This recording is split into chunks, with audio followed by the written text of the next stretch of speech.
صلاۃ التسبیح یہ بڑی عظیم الشان عبادت ہے۔ نبی پاک صلی اللہ علیہ وسلم نے اپنے چچا جان حضرت عباس رضی اللہ تعالی عنہ کو خاص طور پر اس کی ترغیب دی،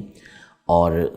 کم از کم زندگی میں ایک مرتبہ پڑھنے کا تو ارشاد فرمایا کہ ویسے تو بندہ چاہے ہونا یہ چاہیے کہ روز پڑھ لے، ہفتے میں ایک مرتبہ پڑھ لے، مہینے میں پڑھ لے، سال میں ایک مرتبہ پڑھ لے، ورنہ کم از کم زندگی میں ایک مرتبہ پڑھ لے تو اس سے اللہ پاک ظاہری باطنی بڑے چھوٹے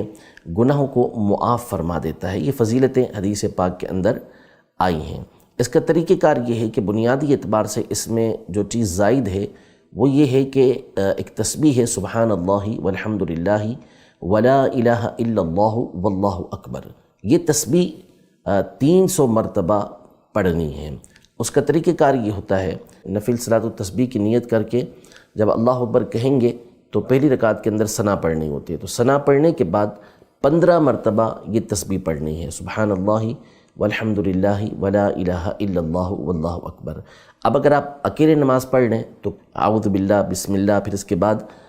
سورۃ الفاتحہ اور سورت ملائیں گے، پھر اس کے بعد 10 مرتبہ یہی تسبیح پڑھنی ہے۔ اور اگر امام کے پیچھے آپ نماز پڑھ لیں تو پھر امام صاحب قرات کریں گے اور آپ نے توجہ سے سننا ہے، اور جب امام صاحب قرات مکمل کر لیں گے تو 10 مرتبہ یہی تسبیح پڑھیں گے، پھر رکوع میں جائیں گے، رکوع کی تسبیح پڑھنے کے بعد 10 مرتبہ یہی تسبیح پڑھنی ہے، پھر قومے میں کھڑے ہوں گے تو اس میں بھی 10 مرتبہ یہ تسبیح پڑھیں گے، پھر سجدے میں جائیں گے، سجدے کی تسبیح ادا کرنے کے بعد 10 مرتبہ یہ تسبیح پڑھنی ہے۔ سجدے کے 2 سجدوں کے درمیان جو بیٹھتے ہیں جسے جلسہ کہا جاتا ہے، اس میں بھی 10 مرتبہ یہی تسبیح پڑھنی ہے، پھر سجدے میں جا کر یہ تسبیح 10 مرتبہ پڑھنی ہے۔ سجدے کی تسبیح پڑھنے کے بعد پھر یہ 10 مرتبہ تسبیح پڑھیں گے، تو یوں یہ ایک رکعت کے اندر 75 مرتبہ 75 ٹائمز یہ آپ کی تسبیح مکمل ہو گئی۔ اب آپ دوسری رکعت شروع کریں گے تو اس میں ثنا نہیں ہے، تو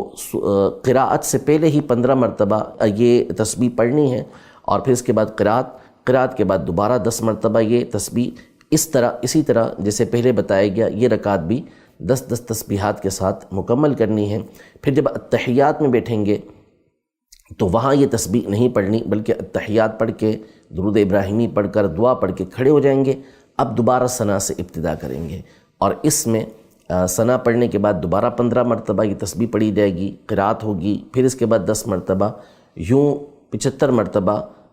تیسری رکعت کے اندر بھی اسے پورا کیا جائے گا۔ چوتھی رکعت میں بھی قراءت سے پہلے 15 مرتبہ، قراءت کے بعد 10 مرتبہ، رکوع میں 10 مرتبہ، قومے کے اندر 10 مرتبہ، سجدے کے اندر 10 مرتبہ، سجدے کے درمیان جو جلسہ ہوتا ہے اس میں 10 مرتبہ، پھر دوسرے سجدے کے اندر 10 مرتبہ۔ یہ مکمل کرنے کے بعد التحیات میں بیٹھیں گے، اور التحیات پوری پڑھ کے درود ابراہیمی پڑھ کے اسی طرح دعا پڑھ کے سلام پھیر دیں گے، تو یوں آپ کی صلاۃ التسبیح یہ مکمل ہو جائے گی۔